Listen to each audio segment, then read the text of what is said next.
And a really good person that I know we pulled a clip from was David Ting. He is the Chief Technology Officer at a company called Zenni Optical. I do not normally talk to CTOs. That is Albert's world. And at first I was like, why is this person coming on my show? It was actually such a great episode and probably one of my favorite. And it was a really good reminder that why more of these leaders probably need to cross-pollinate what they're doing. Because having a CTO come on a commerce show and highlight how essentially the world of direct-to-consumer has so much low-hanging fruit. By him just coming into a D2C company after working in like SaaS businesses for so long, he comes in, he's like, oh, there's opportunity everywhere.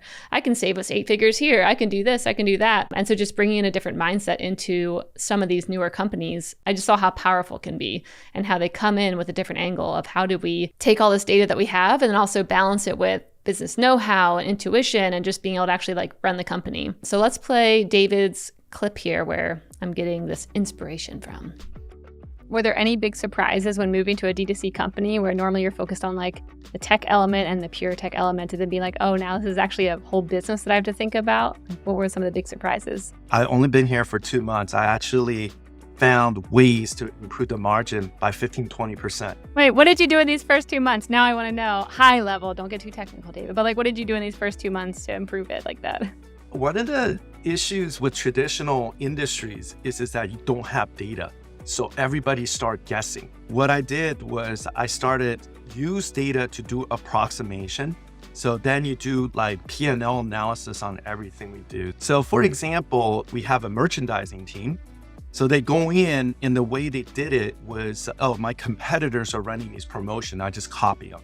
So they're running a 30% off. I'm doing a 30% off. So they don't think, because there's no data type behind, understand the cost, understanding how many business it brought in. We didn't have the data warehouse yet, but I just do it through approximation. Don't have to have exact data to run through the model. Found out that we are about to lose 8 figures a year.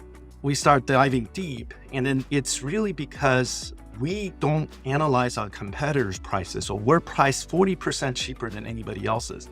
So then you apply the same coupon, then we're 40% cheaper than their coupon. We're actually just eating straight into margin, right? So that was something I found, and then we dug into it. And then I was looking at the PLC. I said, there's something wrong here. And we found like massive saving. That was actually a huge increase in margin.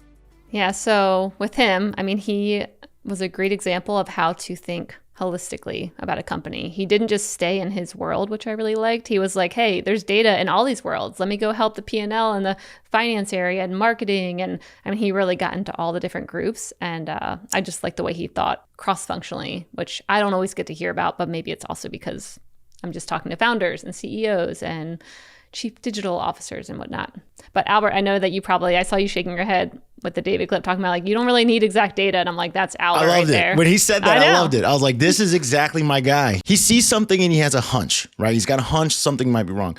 And I think a lot of us people in, whether we're in small business, which we are in, or someone who's in a larger company, which has analysts like full-time job, you get mired in this idea that you have to know the exact answer, but you don't. You just need to have like some directional idea, like what is this, right? Him just saying like one layer of why, like, well, why is that? Why are we matching their coupons? That's the ultimate indicator that you deserves an investigation when someone's response is like not really clear. You know what I mean? Like, oh, I don't know. Or my competitor does it. It's like, that's not a really good reason to do something. I think him saying, just like you identified, Steph, just I observe this data point. I ask a question. They say they don't really know. And now that opens the door. It's like, well, let's find out, is this even worth our time, right? And for anyone out there listening, Zenni Optical is already a discount eyewear brand. You heard the clip. They already have the least expensive eyewear. For them to do another 30%. You guys can do some math, but he said it's 8 figures, so. Yeah, doesn't make sense. Yeah, and that's just one of, I mean, he started naming off projects that he has been working on, and this dude is doing that everywhere, which I love. I mean, yeah, just the way he thinks, I'm like, oh yeah, we need more people like this, because even, I mean, we've gotten caught up in that, like, we don't have exact data, how do we know? It's like, well, we can figure it out with some approximate data. Like, that's all you need. Yeah, I mean, Kevin Warren, CMO for UPS Fortune 34. When he first joined as the CMO, I mean, they were swimming in data at UPS. They had reports on reports, and they were, I mean, literally, there was so much information. It was too much, right?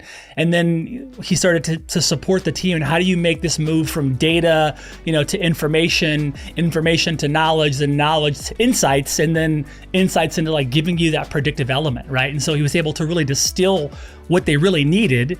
And if you look at, UPS year over year, you'll see they're doing quite well. Hey, thanks for watching. This segment was made possible by our friends at Salesforce Commerce Cloud. If you're looking for the #1 platform for all your commerce needs, go check out salesforce.com/commerce. And don't forget to subscribe below and tap that little bell icon so you can stay on top of all the amazing new segments and full episodes that we'll be putting out over the coming year with some of the best and most influential commerce leaders out there.